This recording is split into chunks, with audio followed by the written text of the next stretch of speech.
All right, boys and girls, this lesson is about why do we even have trig ratios? What is their purpose and function, and how do we actually use them, okay? So we know about SOHCAHTOA, right? The sine, cosine, tangent. And here I have two triangles, right? And these triangles with their sides, you guys already know. This is a 30, 60, 90 triangle, and it's in the ratio 1, 2, and radical 3, right? We just recently learned that. And then this is a 45, 45, 90 triangle, and it's in the ratio of 1, 1, radical 2, okay? So let's just say that the reference angle is 30, okay? So sine 30. If you think about it, right, what is sine from the angle of 30? Well, it's opposite over hypotenuse, so it's 1 over 2, which is the hypotenuse, right? Sine 30 is 1/2. So basically, sine 30 is actually the equivalent of, if you had to represent it another way, it would be actually just 0.5, okay?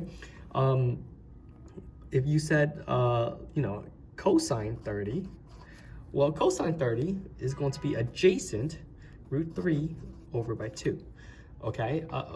Adjacent over hypotenuse. Now, you see this play out with your calculator, okay? So you're gonna be, we are going to start using our calculators, so make sure you start bringing them in. How does it work? Well, let's take a look at this, okay? Make sure you turn your calculators on, obviously, and once you turn it on, there's a mode that you have to set it to, and I think I have to zoom in a little bit. Let me see, let me turn this on. Press the word mode, right? And then when you press the word mode, you're gonna move down all the way.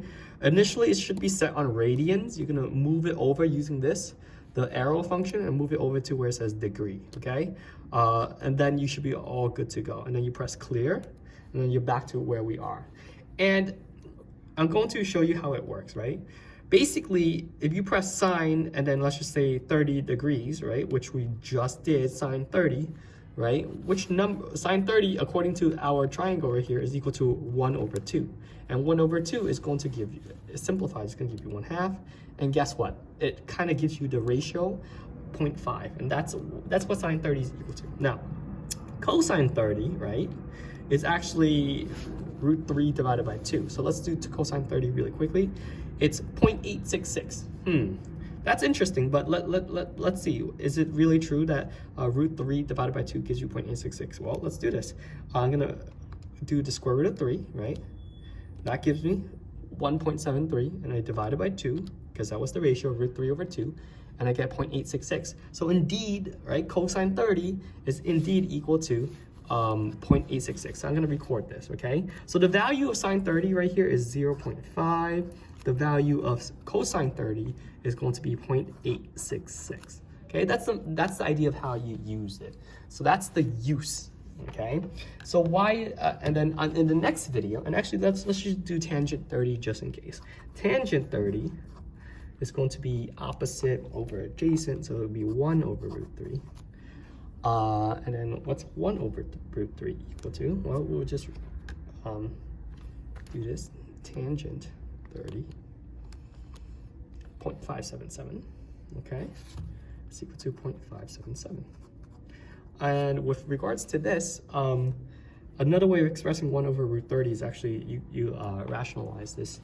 So it's actually going to be times root 3, so you get here root 3 over 3, right? And so that's the only way you could put that into a calculator. So let's take a look very quickly.